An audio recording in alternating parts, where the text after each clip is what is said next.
My phone buzzed on the kitchen counter while I was pouring my morning coffee.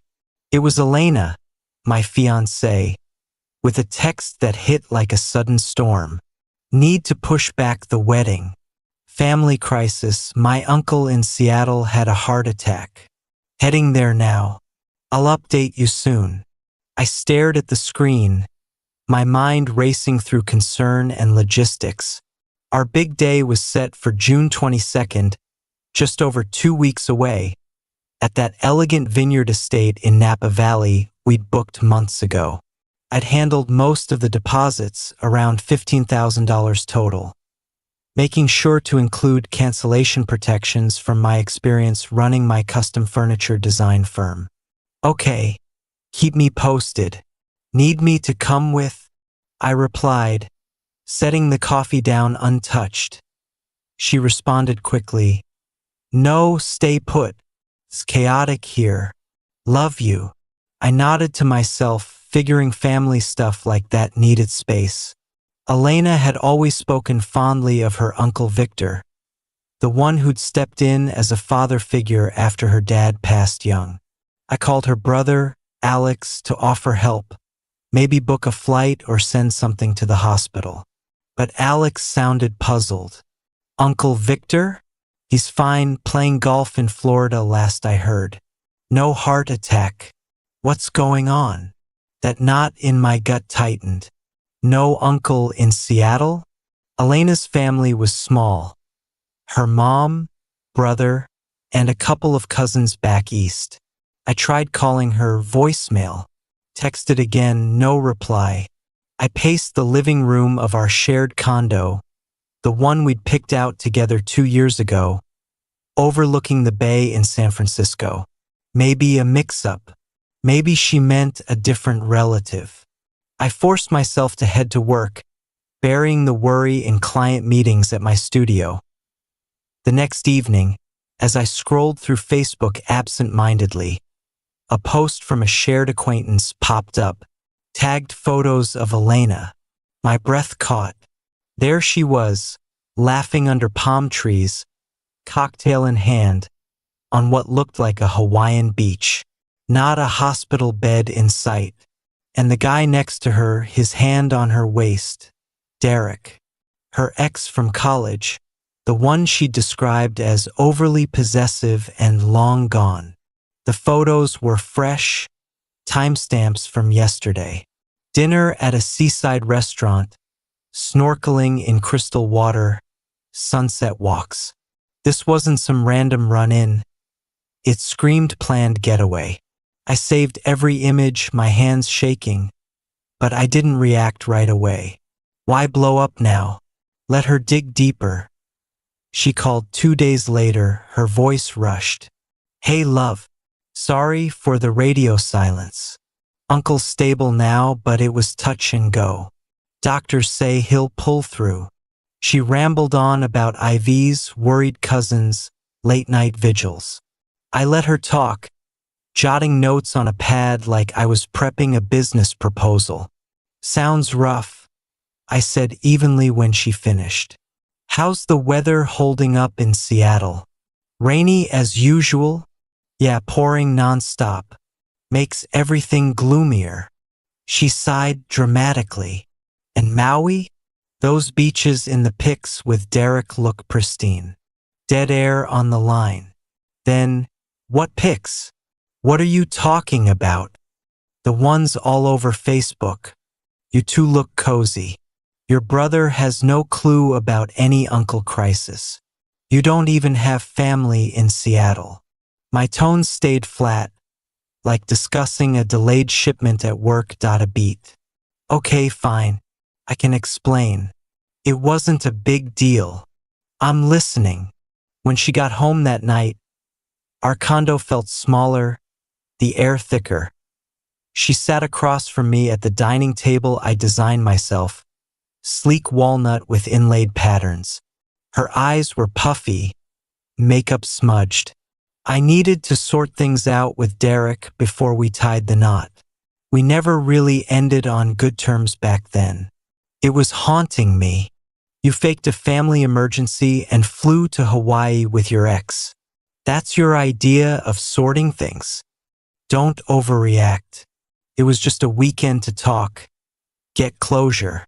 You're acting jealous for no reason. Jealous?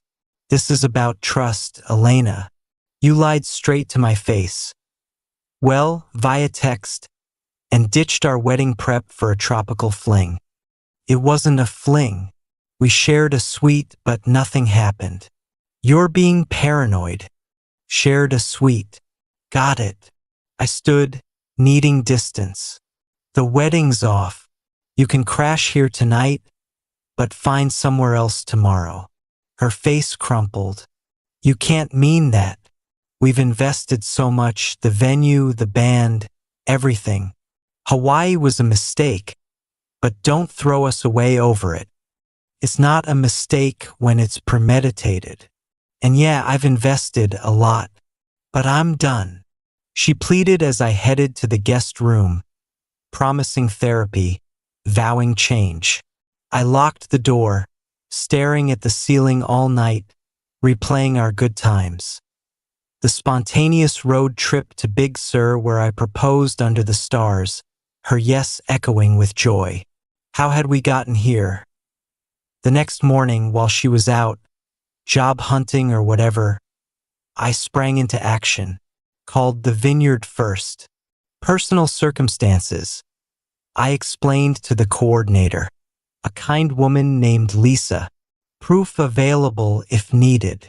She sighed sympathetically. Happens more than you'd think. With your clauses, we can refund 80% minus the non-recoverable fees. I emailed the screenshots. She approved quickly. Florist, photographer, caterer, same drill. Most were flexible, especially with evidence.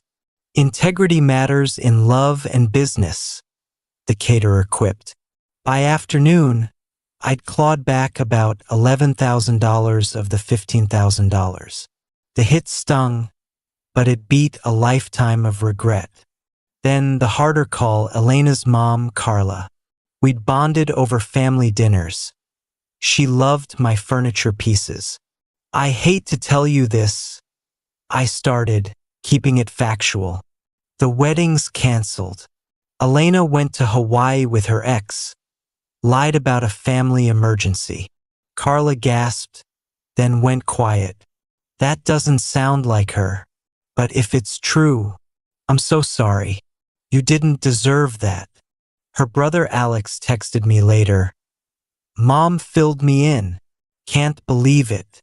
You're a good guy. She blew it. I boxed Elena's stuff methodically. Clothes, books, that vintage lamp she'd brought when she moved in. No rage, just efficiency, like streamlining a production line at my studio.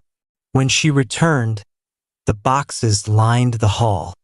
What's this? She demanded, spotting them. Your things. And here's the key to a storage unit, paid for a month. She glanced at the engagement ring on her finger, the one with the sapphire I'd custom set to match her eyes. What about this? Keep it if you want, but I'd prefer it back. It's a family heirloom from my aunt. She yanked it off, tossing it on the counter. Fine, take your precious ring.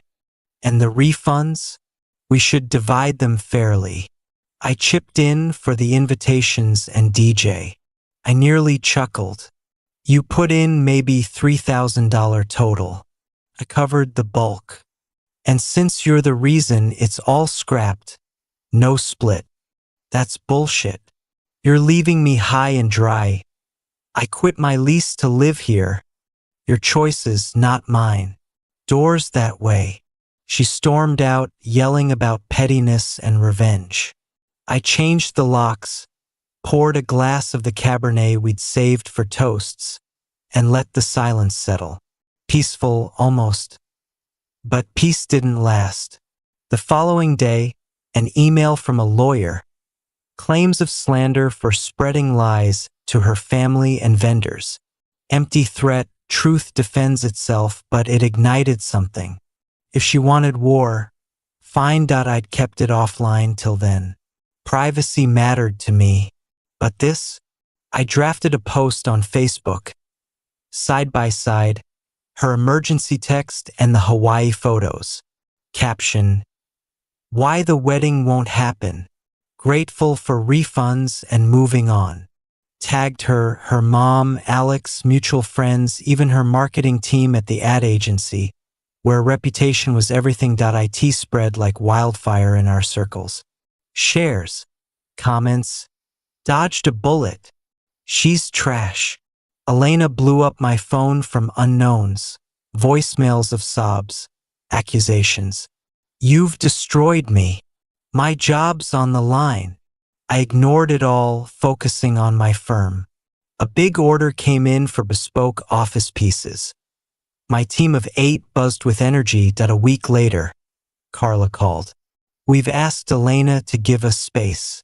Lying like that, it's unacceptable. Her voice cracked. We thought she was better.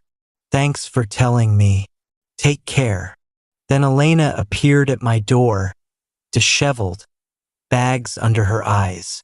Mom and Alex aren't talking to me. Derek ghosted. Work suspended me for conduct review. Let me stay, just till I sort it. Sorry, no. Storage units open till month's end. You caused this. Your fragile pride couldn't handle one slip-up. One slip-up. You planned deceit, cheated, then lawyered up. Own it. She left defeated. I felt a twinge, pity, maybe, but no regret. 2 months on, the wedding date passed unmarked. I heard Elena relocated to Portland, crashing with a friend, temping at a call center. Her profiles vanished online. Carla updates me sporadically. She's reflecting, we hope. Me? Thriving. Firms expanding. Landed a hotel chain contract for lobby installs. Recouped all losses, vendors refunded, and Carla insisted on covering the gap. Principle over pennies, she said. The Vineyard reached out. A nonprofit needed space for a fundraiser. I donated the slot. Kids' education program benefited. They sent a plaque. It hangs in my office, symbol of good from bad. Dating? Dipped a toe coffee with a graphic designer last week. No rush. The ring's tucked away, waiting for someone whose actions align with words. Edit. Thanks for the kind words. Everyone. Yeah, the lawyer thing fizzled. My buddy's firm shut it down fast. No defamation worries. Facts speak. Warning signs? Hindsight. Her obsession with perfect appearances. Lingering ex-chats she called friendly, vague weekend trips. Live and learn.to though saying I went too far posting. When betrayal meets bullying, silence isn't golden. Consequences teach. Financially solid business cushions blows. It's about integrity, not cash. Update, for months later, shop's humming. Just hired 2 more craftsmen. Casual outings continue. Met someone intriguing at an art show. Early days. Elena tried contacting via a cousin. I passed. Closure's mine now. Carla and Alex had me over for barbecue. Awkward at first, but genuine. Alex clapped my shoulder. Family's choices don't define us. Glad you're okay. The Vineyard sent event photos, smiling kids with new books. Reminder, pain pivots to purpose. Lesson? Trust's foundation. Without it, nothing stands. I built a life once, rebuilding stronger.